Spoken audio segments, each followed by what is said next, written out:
वसुदेवसुतं देवं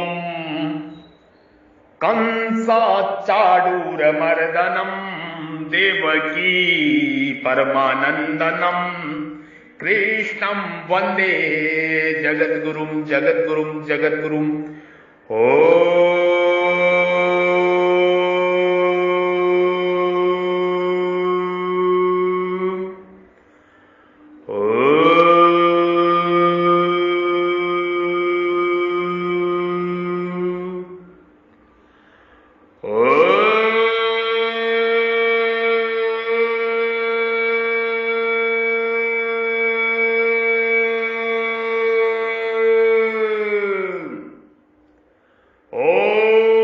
वीर महाविष्णु जलवंशतो मुखम नरसिंहभिषणभद्रमर्तुं नमामहं नमामहं।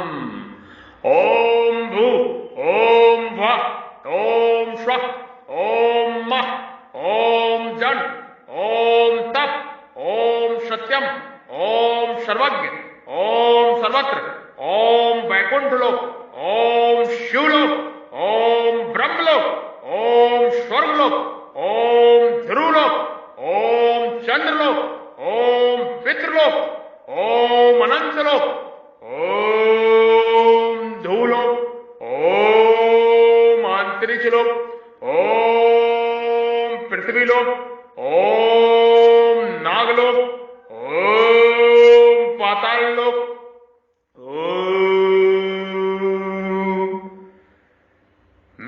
केवल भगवान का हूं और केवल भगवान ही मेरे हैं। मैं केवल भगवान का हूं और केवल भगवान ही मेरे हैं। मैं केवल महादेव का हूं और केवल महादेव ही मेरे हैं। मैं परमात्मा का हूं और परमात्मा ही मेरे हैं। मैं परमात्मा का हूं और परमात्मा ही मेरे हैं। मैं आपकी शरण में हूं प्रभु, मैं आपका ही हूं। मैं आपकी शरण में हूं प्रभु, मैं आपका ही हूं। मैं आपकी शरण में हूं प्रभु, मैं आपका ही हूं। सत्य चित आनंदमय चिन्मय सच्चिदानंद प्रभु की जय हो, जय हो, जय हो, जय हो, जय हो, जय हो, जय हो। नमो नमः, नमो नमः, नमो नमः। साधु साधु साधु साधु साधु साधु। गाय गंगा यात्री जल जंगल और जमीन प्रकृति जीव परमात्मा इस धरा के मूल प्राण तत्व हैं। इस वस्तु के मूल प्राण तत्व हैं। इनका संरक्षण रक्षा सुरक्षा आदि सृष्टि आदि सनातन जगत के लिए संपूर्ण विश्व के लिए आवश्यक ही नहीं, परम परम आवश्यक है। परम परम आवश्यक है। परम परम आवश्यक है।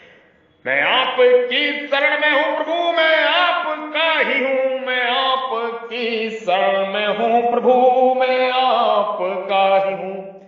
दीन बंधु दीननाथ, दीन बंधु दीननाथ मेरी डोरी तेरे हाथ। दीन बंधु दीननाथ ले ले डोरी अपने हाथ।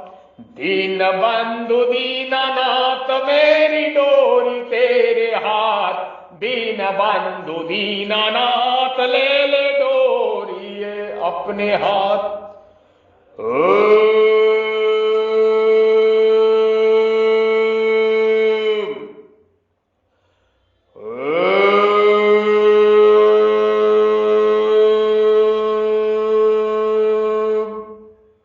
सर्वस्वच्छहं हरिं सनिष्टविष्टो मतः समृद्धि ज्ञान महापोहनाच्च वेदश्च सर्वैः रम्यो वेदो वेदान्तरकृत्य दिव्योच्चहम्।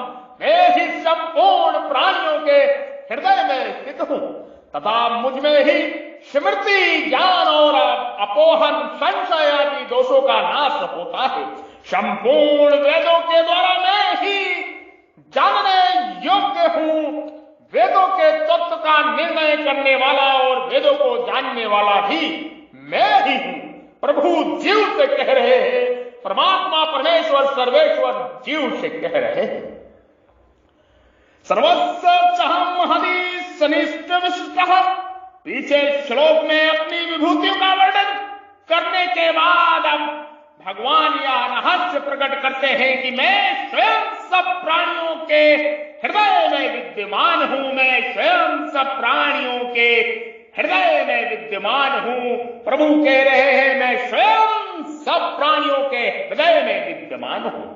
यद्यपि शरीर, इंद्रिया, मन, बुद्धि आदि सभी स्थानों में भगवान परमेश्वर परमात्मा ईश्वर विद्यमान है, तथापि हृदय में विशेष रूप से विद्यमान है। हृदय शरीर का प्रधान अंग है। सब प्रकार के भाव हृदय में ही होते हैं। समस्त कर्मों के भाव ही प्रधान होता है, समस्त कर्मों के भाव ही प्रधान होता है। भाव की शुद्धि से समस्त पदार्थ क्रिया आदि की शुद्धि हो जाती है। भाव की शुद्धि से समस्त पदार्थ क्रिया आदि की शुद्धि हो जाती है। अतः महत्व भाव का ही है, वस्तु, व्यक्ति, कर्म आदि का नहीं। यह भाव हृदय में होने से हृदय की बहुत महत्ता है। हृदय सत्य गुण की कार्य है, इसलिए भी भगवान हृदय में विशेष रूप से रहते हैं। प्रभु परमेश्वर ईश्वर हृदय में विशेष रूप से रहते हैं।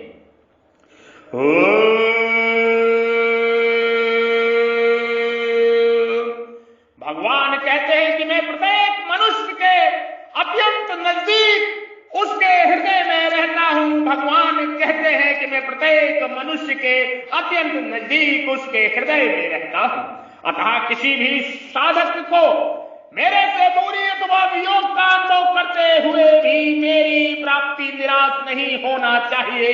इसलिए पापी, पूर्णात्मा, मूर्ख, पंडित, निर्धन, धनवान, रोगी, निरोग आदि कोई भी स्त्री पुरुष, किसी भी जाति, वर्ण, संप्रदाय, आश्रम, देश, काल, प्रसूति आदि में क्यों न हो, भागवत प्राप्ति का वह पूरा अधिकारी है।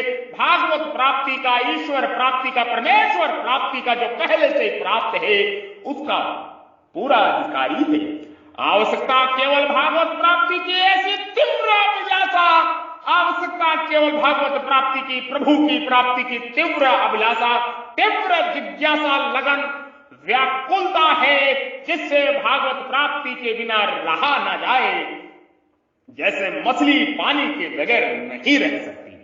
परमात्मा सर्वव्यापी अर्थात सब जगह समान रूप से परिपूर्ण होने पर भी हृदय में प्राप्त होते हैं।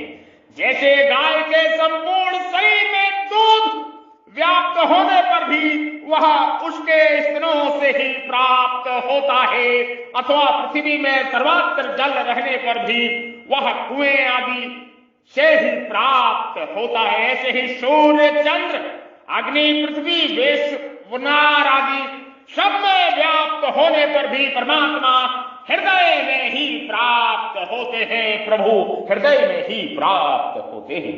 गीता के 13वें अध्याय का 17वां और 18वें अध्याय का 21वां श्लोक परमात्मा प्राप्ति संबंधी विशेष बात मैं कहूंगा आपसे, ताकि आपके हृदय में दो दिव्य प्रकाश, परम प्रकाश पुंज जागृत हो।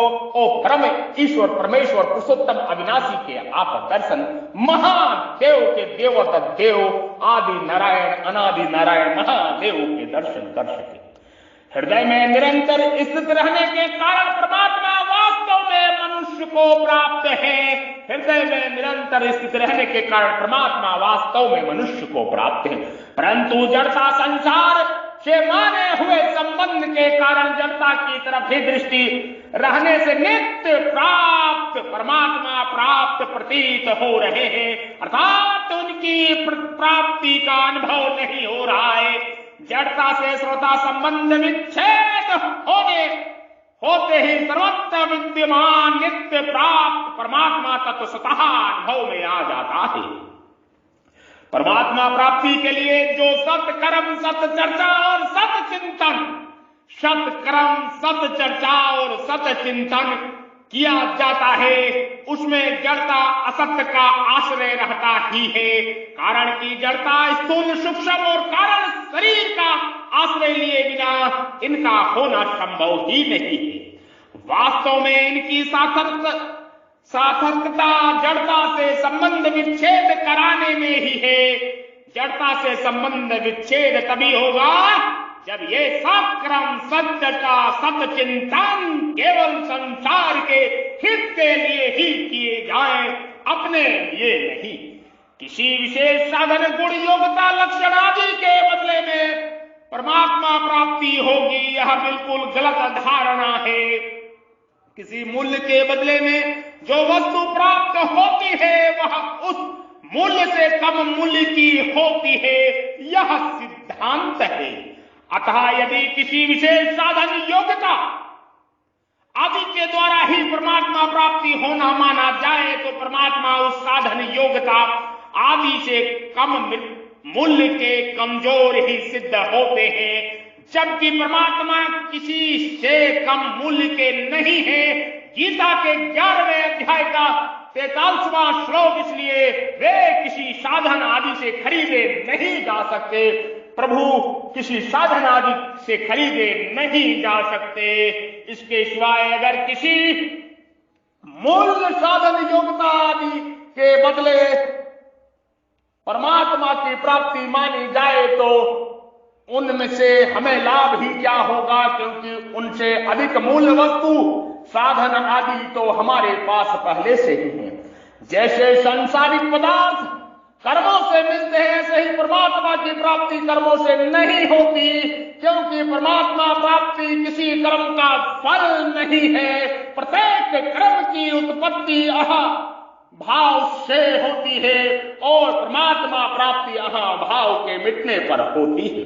कारण कि भाव कृति कर्म है और परमात्मा कृति रहित है। कृति रहित तत्व को किसी कृति से कैसे प्राप्त किया जा सकता है? न सत्य कृतः कृतः। तात्पर्य हुआ कि परमात्मा तत्व की प्राप्ति मन बुद्धि इंद्रिया शरीर और जड़ पदार्थों का द्वारा नहीं, प्रतीत जड़ता के त्याग से होती है। जब तक मन बुद्धि इंद्रिया शरीर देश काल वस्तु आदि का आश्रय है, तब तक एक परमात्मा आश्रय नहीं हो सकता। मन बुद्धि आदि के आश्रय से परमात्मा प्राप्ति होगी, यही साधक की मूल भूल है। अगर जड़ता का आश्रय और विश्वास छूट जाए तथा एकमात्र परमात्मा का ही आश्रय और विश्वास हो जाए तो परमात्मा प्राप्ति में देरी नहीं लग सकती। परमात्मा प्राप्ति में देरी नहीं लग सकती। मतः स्मृति ज्ञानः महपोहनः। किसी बात की भूली हुई जानकारी का किसी कारण से पुनः प्राप्त होना स्मृति कहलाती है। स्मृति और चिंतन दोनों में फर्क है। नई बात का चिंतन और पुरानी बात की स्मृति होती है। अतः चिंतन संसार का स्मृति परमात्मा की होती है। चिंतन संसार का स्मृति परमात्मा की होती है, क्योंकि संसार पहले नहीं था और परमात्मा पहले अनादि काल से है।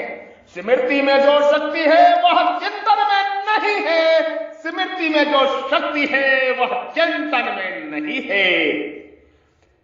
स्मृति में कर्तापन का भाव कम रहता है, जबकि चिंतन में कर्तापन का भाव अधिक रहता है।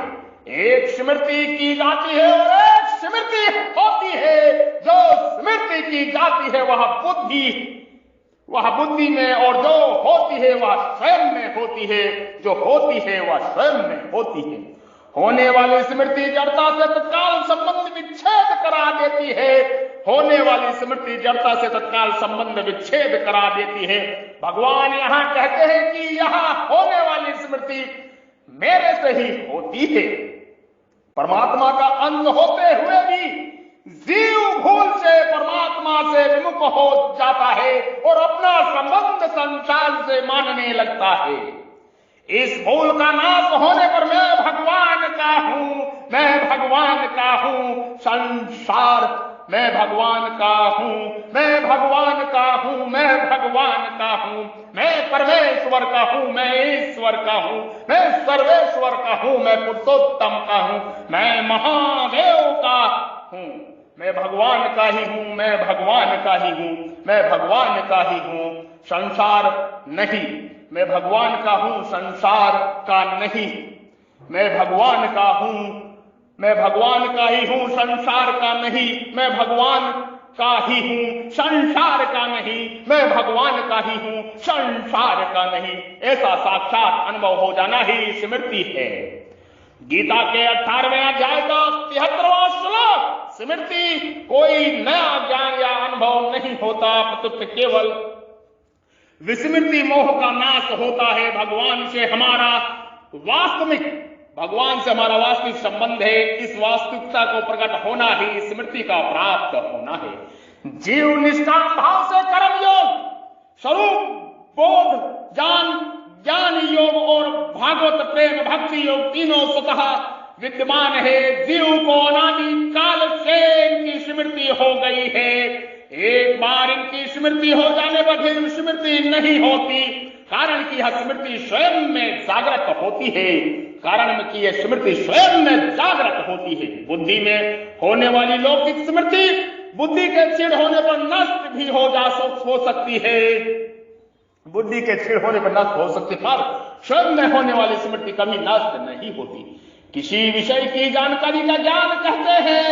लौकिक और परलौकिक जितना भी ज्ञान है वह सब ज्ञान रूप परमात्मा का आभास मात्र है। अतः ज्ञान को भगवान अपने से ही होने वाला बताते हैं। वास्तव में ज्ञान वही है जो स्वयं से जाना जाए।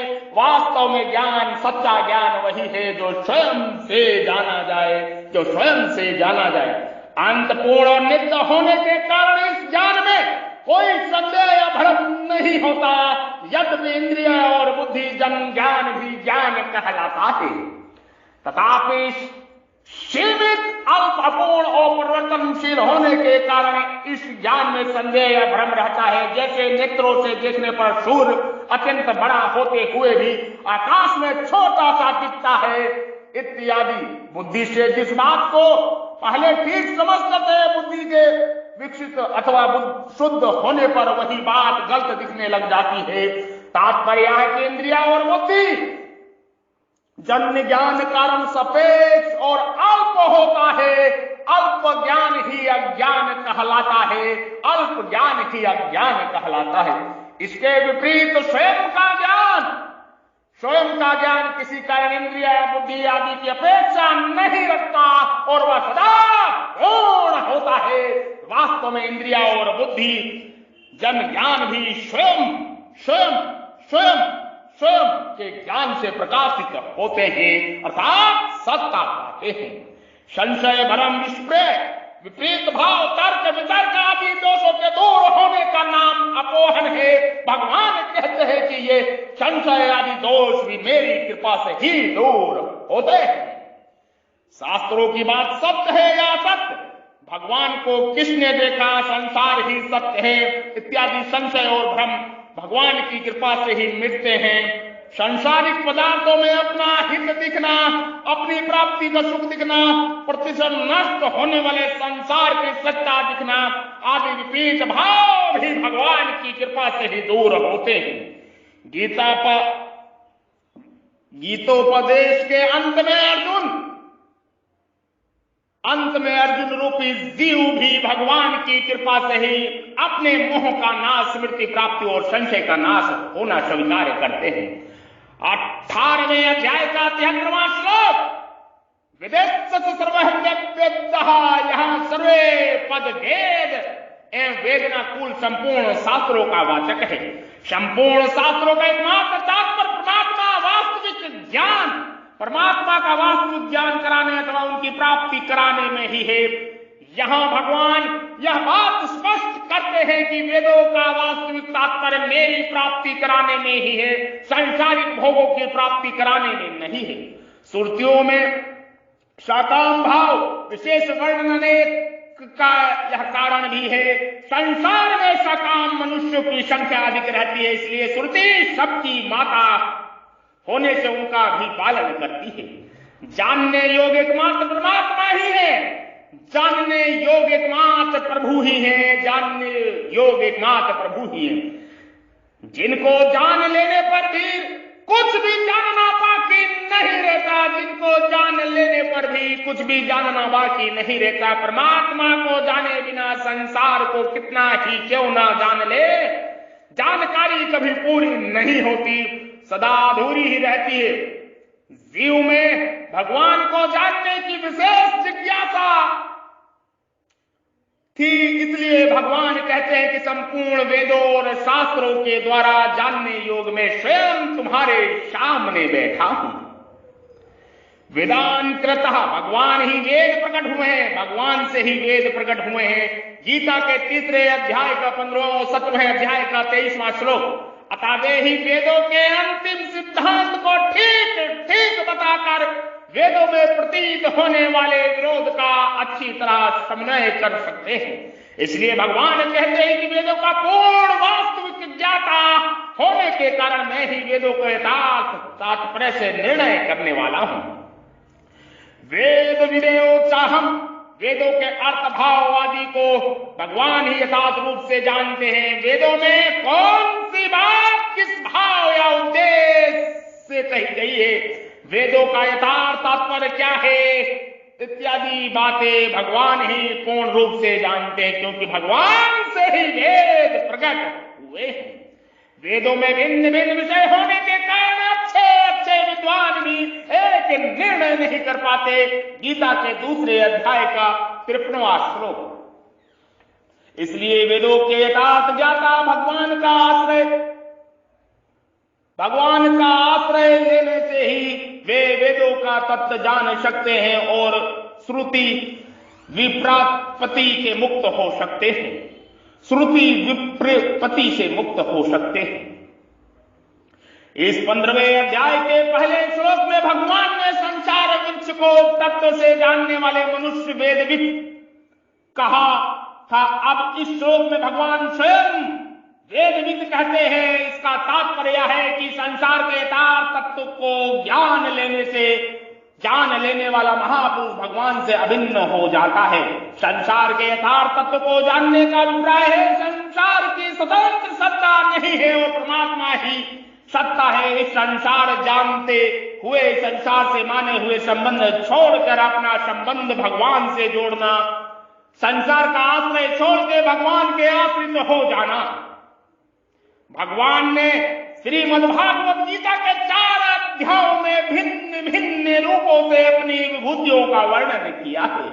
7वें अध्याय में 8वें श्लोक में 12वें श्लोक में सृष्टि के प्रधान पदार्थों में कारण रूप से 17 विभूतियों का वर्णन करके भगवान ने अपनी सर्वव्यापकता और सर्वरूपता सिद्ध की है। 9वें अध्याय के 16वें श्लोक में 19वें श्लोक तक क्रिया भाव पदार्थ आदि में कार्य कारण रूप से 37 विभूतियों का वर्णन करके भगवान ने अपने को सर्वव्यापक बताया है। 10वें अध्याय का तो नाम ही विभूति योग है, 10वें अध्याय का नाम ही विभूति योग है।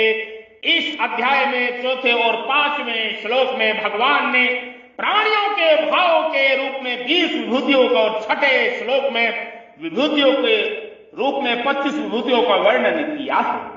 फिर 20वें श्लोक में 39वें श्लोक तक भगवान ने 82 प्रधान विभूतियों का विशेष रूप से वर्णन किया है।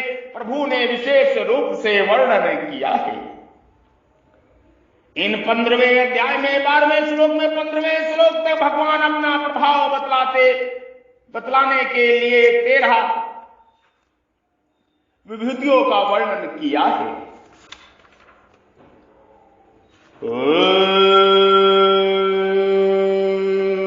इन 10 प्राणवायु में भिन्न भिन्न कार्य इस प्रकार है। प्राण इसका निवास स्थान हृदय है, इसके कार्य है श्वास को बाहर निकालना, खाए हुए अन्न को पचाना इत्यादि। अपान इसका निवास स्थान गूदा है, इसके कार्य है श्वासों के भीतर ले जाना, मल मूत्र बाहर निकालना, गर्भ को बाहर निकालना इत्यादि। समान इसका निवास स्थान नाभि है, इसका कार्य है पचे हुए भोजन के रस को सब अंगों में बांटना।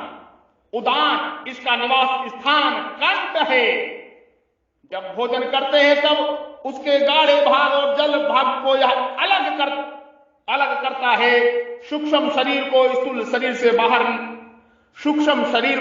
शरीर से बाहर निकालना तथा उसे दूसरे शरीर या लोक में ले जाना भी इसी का कार्य है, उदान का ही कार्य है।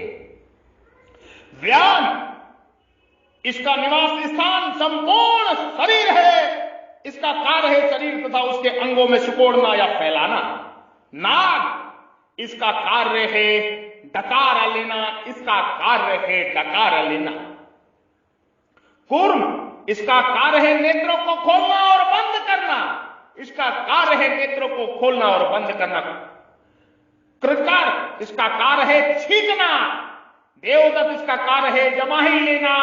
धनंजय यह मृत्यु के बाद ही शरीर में रहता है, इससे मृत शरीर फूल जाया करता है। वास्तव में एक ही प्राण वायु के भिन्न भिन्न कार्यों के अनुसार उपयुक्त भेद माने जाते हैं।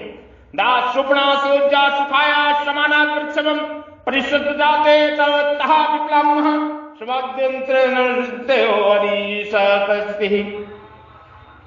सदा साथ रहने वाले तथा परस्पर सख भाव रहने वाले दो पक्षी जीवात्मा एवं परमात्मा, दो पक्षी जीवात्मा एवं परमात्मा एक ही वृक्ष शरीर का आश्रय लेकर रहते हैं। उन दोनों में से एक जीवात्मा तो उस वृक्ष के कर्मफल को स्वाद लेकर उपभोग करता है, किंतु दूसरा परमात्मा उनका उपभोग न करता हुआ केवल देखता रहता है, देखता रहता है, देखता रहता है, निर्लिप्त नहीं होता। संगोपमति यदि सत्य विदधीयते विद वेदाना जिनित है वेद भावाहिंसा। संगोपांग वेद पढ़कर भी जो वेदों के द्वारा जानने योग्य परमात्मा को नहीं जानता, वह मूढ़ केवल वेदों का बोध होने वाला है।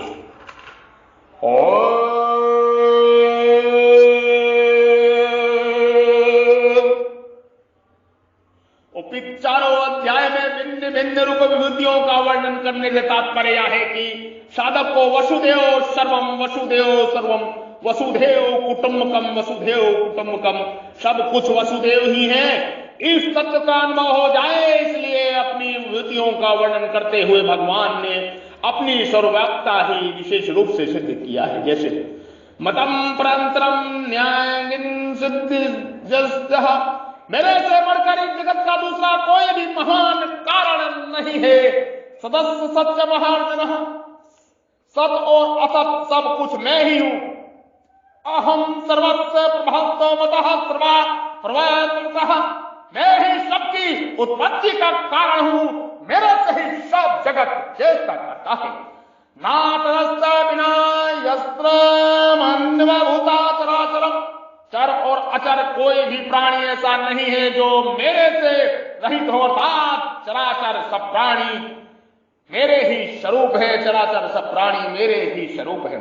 इसी प्रकार इस 15वें अध्याय में भी अपनी विभूति के वर्णन का उपसंहार करते हुए भगवान कहते हैं सर्वस्व चह महरी सनिस्विष्ट, मैं संपूर्ण प्राणियों के हृदय में संयम प्रकार से स्थित हूं। तात्पर्य हुआ कि संपूर्ण प्राणी पदार्थ परमात्मा की सत्ता से ही सत्तावान हो रहे हैं। परमात्मा से अलग किसी की भी स्वतंत्र सत्ता नहीं है। प्रकाश के अभाव अंधकार में कोई वस्तु दिखाई नहीं देती। आंखों से किसी वस्तु को देखने पर पहले प्रकाश दिखता है, उसके बाद वस्तु दिखती है, तथा हर एक वस्तु प्रकाश के अंतर्गत ही दिखती है। हर एक वस्तु प्रकाश के अंतर्गत ही दिखती है, किंतु हमारी दृष्टि प्रकाश पर ना जाकर प्रकाशित होने वाली वस्तु पर जाती है। इसी प्रकार यवन मात्र वस्तु क्रिया भाव आदि का ज्ञान एक विलक्षण और अलुप्त प्रकाश ज्ञान के अंतर्गत होता है, जो सबका प्रकाशक और आधार है। प्रत्येक वस्तु से पहले ज्ञान स्वयं प्रकाश परमात्मा तत्व रहता है, अतः संसार में परमात्मा को व्याप्त करने पर ही वस्तु संसार बाद में है और उसका अधिष्ठान परमात्मा तत्व पहले है। अर्थात पहले परमात्मा तत्व दिखता है, बाद में संसार। परंतु संसार में राग होने के कारण मनुष्य की दृष्टि उसके प्रकाशक परमात्मा तत्व पर नहीं जाती। परमात्मा की सत्ता के बिना संसार की कोई सत्ता नहीं है, परंतु परमात्मा की तरफ दृष्टि न रहने से तो संसार की प्राणी पदार्थ में राग या सुखाशक्ति रहने के कारण उन प्राणी पदार्थों की पृथक स्वतंत्र सत्ता प्रतीत होने लगती है और परमात्मा की वास्तविक सत्ता जो तत्व से है नहीं दिखती आदि संसार में राग या सुखासक्ति सर्वथा अभाव हो जाए तो तत्व से एक परमात्मा सत्ता ही दिखने या अनुभव में आने लगती है। अतः विभूतियों के वर्णन का तात्पर्य यही है कि किसी भी प्राणी पदार्थ की तरफ दृष्टि जाने पर साधक को एकमात्र भगवान की स्मृति होनी चाहिए, अर्थात उसे प्रत्येक प्राणी पदार्थ भगवान को ही देखना चाहिए। गीता के 10वें अध्याय का 41वां श्लोक, वसुदेव सर्वम वसुदेव सर्वम वसुदेव सर्वम।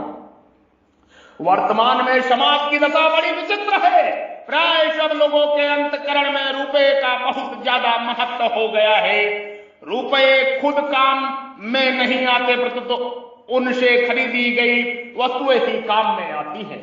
परंतु लोगों ने रुपए के योग को खास महत्व न देकर उसकी संख्या की वृद्धि भी ज्यादा महत्व दे दिया है। इसलिए मनुष्य के पास जितने अधिक रुपए होते हैं वह समाज में अपने को उतना ही अधिक बड़ा मान लेता है। इस प्रकार रुपए को ही महत्व देने वाला व्यक्ति परमात्मा के महत्व को समझ नहीं सकता, फिर परमात्मा प्राप्ति के बिना रह ना जाए। ऐसी लगन उस मनुष्य के भीतर उत्पन्न हो ही कैसे सकती है, जिसके भीतर यह बात बैठी हुई है कि रुपए के बिना रहा ही नहीं जा सकता अथवा रुपए के बिना काम ही नहीं चल सकता। उसकी परमात्मा में एक निश्चय वाली बुद्धि हो ही नहीं सकती। वह यह बात समझ ही नहीं सकता कि रुपए के बिना भी अच्छी तरह काम चल सकता है। जिस प्रकार व्यापारी एकमात्र धन प्राप्ति का उद्देश्य रहने पर माल लेने माल देने आदि व्यापार संबंधी प्रत्येक क्रियाएं धन ही दिखता है, इसी प्रकार परमात्मा तत्व के जिज्ञासुओं को प्रभु के तत्व के जिज्ञासुओं को एकमात्र परमात्मा प्राप्ति के उद्देश्य रहने पर प्रत्येक वस्तु क्रिया आदि में तत्व रूप से परमात्मा ही दिखते हैं। उसको ऐसा अनुभव हो जाता है कि परमात्मा के सिवाय दूसरा कोई तत्व है ही नहीं, हो सकता ही नहीं। जीव ने 14वें अध्याय के गुणातीत होने का उपाय पूछा था। गुणों के संसार ही जीव संसार में फंसता है, तथा गुणों का संग मिटाने के लिए प्रभु भगवान यहाँ परमात्मा अपने प्रभाव का वर्णन किया है। छोटे प्रभाव को मिटाने के लिए बड़े प्रभाव की आवश्यकता होती है। अतः जब तक जीव पर गुणों का संसार का प्रभाव है तब तक भगवान के प्रभाव को जानने की बड़ी आवश्यकता है। अपने प्रभाव का वर्णन करते हुए भगवान ने इस अध्याय के 12वें से 15वें श्लोक तक यह बताया कि मैं ही संपूर्ण जगत को प्रकाशित करता हूं। मैं ही पृथ्वी में प्रवेश करके सब प्राणियों को धारण करता हूं। मैं ही पृथ्वी पर अन्न उत्पन्न करके उसको पुष्ट करता हूं। जब मनुष्य उस अन्न को खाता है तब मैं ही वैश्वान रूप से उस अन्न को पचाता हूं और मनुष्य स्मृति ज्ञान और अपोहन भी मैं ही करता हूं। इस वर्ण से सिद्ध होता है कि आदि से अंत तक सृष्टि से वैशिष्ट की संपूर्ण क्रियाएं भगवान के अंतर्गत उन्हीं की शक्ति से हो रही है। मनुष्य अहंकारवश अपने को उन क्रियाओं को कर्ता मान लेता है, अर्थात उन क्रियाओं को व्यक्तिगत मान लेता है और बंध जाता है। उन क्रियाओं को व्यक्तिगत मान लेता है और बंध जाता है। इस अध्याय के पहले श्लोक के भगवान ने जो बात कही थी उसका उपसंहार इस श्लोक में करते हैं। पहले के 3 श्लोकों में भगवान प्रभाव और क्रियाओं रूप से अपनी विभूतियों का वर्णन किया है, पर प्रस्तुत श्लोक में स्वयं अपना वर्णन करते हैं। तात्पर्य है कि श्लोक में स्वयं भगवान प्रभु ईश्वर वर्ण है। आदित्यगत, चंद्रगत, अनिगत, अग्निगत अथवा वैश्वानरगत भगवान का वर्णन नहीं है। मूल में एक ही तत्व है, केवल वर्ण में फर्क है। मूल में एक ही तत्व है, केवल वर्ण में फर्क है। मनवश्यो जीवों को पदों से यह सिद्ध हुआ कि भगवान अपने हैं और वही सर्वोत्तम हम आदि सनिष्ठ विषय पदों से यह सिद्ध हो तो भगवान अपने में है। भगवान भगवान अपने में है, प्रभु अपने में है, प्रभु अपने में है, ईश्वर अपने में है। भगवान को अपना स्वीकार करने से उनमें स्वाभाविक प्रेम होगा, भगवान को अपना स्वीकार करने में स्वाभाविक प्रेम होगा। और अपने में स्वीकार करने से उनको पाने के लिए दूसरी जगह जाने की जरूरत नहीं रहेगी। प्रभु को पाने के लिए कहीं जाने की जरूरत नहीं है, प्रभु स्वयं प्राप्त है। हृदय रूपी मंदिर में ही परम परम प्रकाश पुंज स्वरूप में विराजमान है। स्वयं के स्वरूप में स्वयं का दर्शन। प्रभु को पाने के लिए कहीं जाने की, कहीं यात्रा करने की जरूरत ही नहीं है, प्रभु स्वयं प्राप्त है। विवेक जागृत करने की आवश्यकता है, प्रभु से निश्चल सच्चा प्रेम करने की ही जरूरत है। अपोहन पद का अर्थ है अपगत, अहोनम अर्थात संशय निवारण। वेदांत का अर्थ है वेदों का अंत, वेदों का अंत अर्थात निष्कर्ष, निचोड़।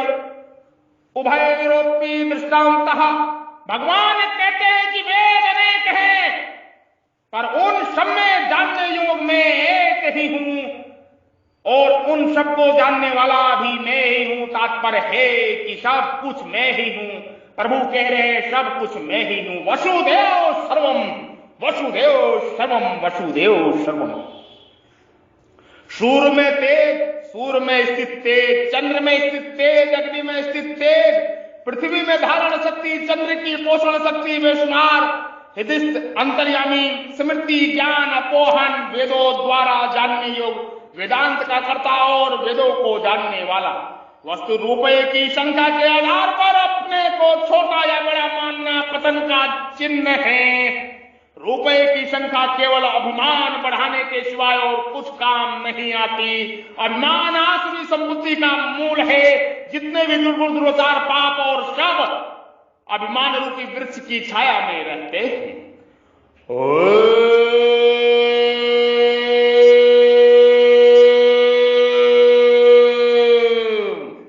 भगवान इसी अध्याय के पहले श्लोक में 15वें श्लोक तक 3 प्रकरण में क्रमश संसार, जीवात्मा, परमात्मा, संसार, जीवात्मा, परमात्मा विस्तार से वर्णन किया है। अब उस विषय का उपसंहार करते हुए आगे के समागम श्लोकों में तीनों का क्रमश क्षर अक्षर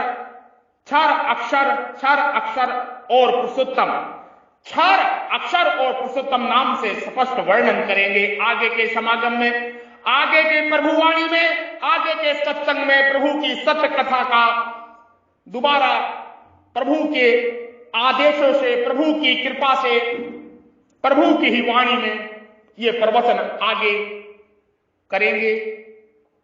आप सभी ने ये प्रवचन ध्यान से सुना। आपके हृदय रूपी मंदिर में विराजमान परब्रह्म परमेश्वर सच्चित आनंदमय चिन्मय सच्चिदानंद धन प्रभु ब्रह्म को प्रणाम करता हूं, नमस्कार करता हूं। कृपा मेरा प्रणाम नमस्कार स्वीकार करे जो ब्रह्म आपके हृदय रूपी मंदिर में विराजमान है। कृपया मेरा प्रणाम नमस्कार स्वीकार करे। हम ब्रह्म ऋषि, महर्षि, प्रभु के सुपुत्र, अवध इंद्रप्रस्थ के संत ब्रह्मस्थान और भारत से आपको सत्संग का ज्ञान उपदेश दे रहे हैं। आप इसे ध्यान से सुन रहे हैं। आपका धन्यवाद। प्रेम सहित हम बाबा बद्री विशाल प्रभु की कृपा से आपको ये उपदेश दे रहे हैं। हम प्रभु के सुपुत्र हैं, प्रभु के आदेशों से हर कार्य करते हैं। प्रभु हमारे रोम रोम में विराजमान है, प्रत्येक क्षण में विराजमान है, प्रत्येक त्रिशोणी में विराजमान है, प्रत्येक अणु, परमाणु, इलेक्ट्रॉन, न्यूट्रॉन, प्रोटॉन में प्रभु प्रत्येक रोम में विराजमान है। प्रभु सर्वस्व है, सर्वत्र विद्यमान है। संपर्क करें, जुड़े और जुड़े 9811179477 9811179477। जय सनातन धर्म, जय श्री ओम, जय आदि सनातन, जय श्री ओम, जय आदि सनातन। ओम